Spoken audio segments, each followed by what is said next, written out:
France, plus de 13 millions de chats et 7 millions de chiens partagent notre vie au quotidien. Mais certains parasites invisibles peuvent perturber notre relation avec eux et entraîner des zoonoses, maladies affectant les animaux et pouvant se transmettre à l'homme. Alors, pour protéger chiens, chats et toute la famille, on a recours à la vermifugation, avec un médicament qui protège l'animal des principaux vers s'installant à l'intérieur des organes. Aujourd'hui, la vermifugation est essentielle, à cause des risques accrus dus aux changements environnementaux. Les animaux de compagnie voyagent de plus en plus avec leurs maîtres, les exposant aux parasites présents sur les lieux de vacances. Les chiens et leurs familles passent de plus en plus de temps dans les parcs publics, ce qui accroît le risque d'exposition et de contamination. Le réchauffement planétaire améliore les conditions de survie de ces vers.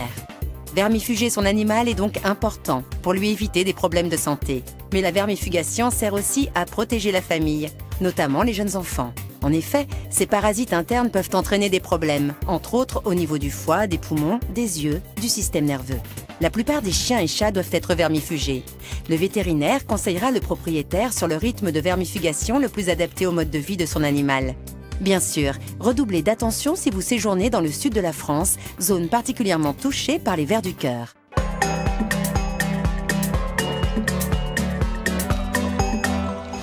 Je n'ai pas besoin de vermifuger mon animal plus d'une fois par an puisque je ne vois pas de vers dans ses selles. Alors c'est pas tout à fait exact. Il faut savoir que l'efficacité du vermifuge ne dure pas plusieurs jours ou plusieurs semaines. Il ne sert uniquement à interrompre le cycle de vie du parasite en question. Il est donc fortement recommandé de traiter votre animal avec un vermifuge plusieurs fois dans l'année, puisque le risque d'être infesté reste permanent, que ce soit dans son milieu, le milieu extérieur, au contact d'animaux porteurs, voire même à la maison. La présence de ces vers en fait est fréquente dans les selles. D'accord ? Ils ont une capacité à se développer et à se multiplier, à résister sous la forme d'œufs, de larves ou encore de kystes. Le seul moyen de dépister des vers dans les selles reste un examen de selles microscopique afin de confirmer cette présence.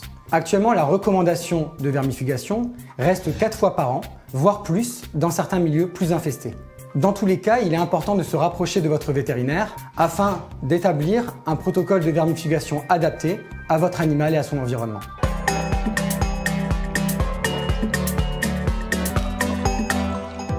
Y a-t-il une saison particulière pour vermifuger son chien ou son chat? La réponse est non. On le fait plutôt en fonction de son profil. Mais comment établir le bon profil et la fréquence de vermifugation idéale? Eh bien, le vétérinaire prendra en compte son mode et son lieu de vie. On ne vermifuge pas son animal de la même façon si c'est un chat qui vit en appartement ou un chien à la campagne. L'âge de l'animal est aussi un critère important. On tient compte également de sa proximité avec de jeunes enfants. En fonction des informations sur la vie de votre animal, le vétérinaire déterminera son profil de vermifugation. Il est parfois nécessaire de le faire tous les mois. Un chiot devra recevoir un vermifuge tous les 15 jours à partir de l'âge de 2 semaines jusqu'au sevrage, puis tous les mois jusqu'à l'âge de 6 mois. Si vous voulez connaître le profil de votre chien ou chat, n'hésitez pas à demander conseil à votre vétérinaire.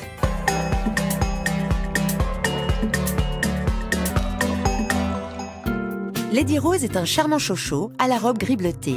Depuis 4 ans, Daniel, son maître, veille sur sa santé avec quelques réflexes simples. Bien sûr, j'ai envie de rester avec Lady Rose le plus longtemps possible, tout comme je suis resté près de 15 ans avec mon précédent chocho. Et donc pour ça, il n'y a pas de secret. Il lui faut une alimentation équilibrée, toujours la même, avec des croquettes adaptées. Il lui faut des promenades quotidiennes. Et puis, je surveille aussi son pelage, notamment en la protégeant des tiques et des puces. Et surtout, je veille aussi à la vermifuger régulièrement en suivant les conseils de mon vétérinaire. C'est pas très compliqué, d'autant qu'à ma demande, mon vétérinaire m'envoie des rappels SMS, donc c'est hyper pratique. Et maintenant, un cachet administré régulièrement et tout le monde est à l'abri, Lady Rose et tous les gens qui l'entourent, et ils sont nombreux, je peux vous l'assurer.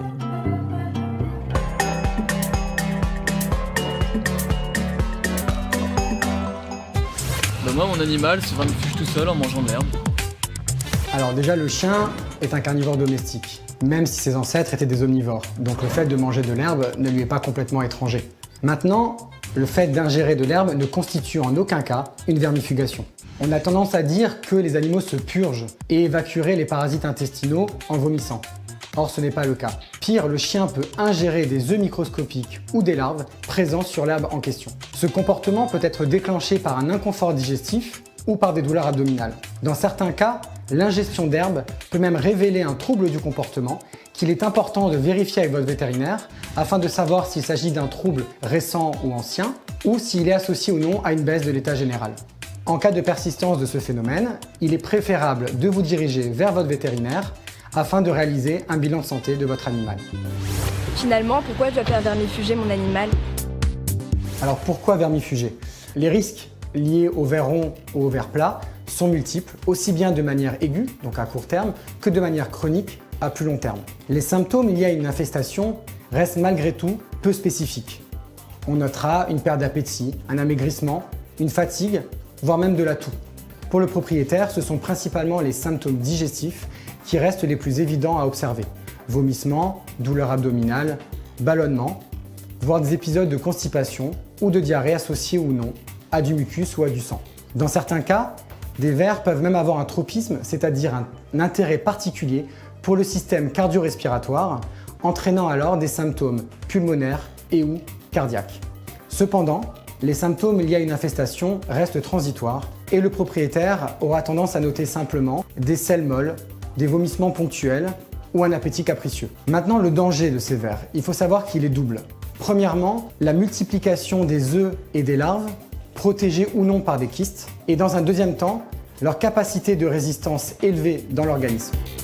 Seule l'analyse de sel permettra de confirmer la présence de vers et ainsi de mettre en place un traitement adapté. Pour prévenir cela, il est nécessaire de vermifuger régulièrement votre animal.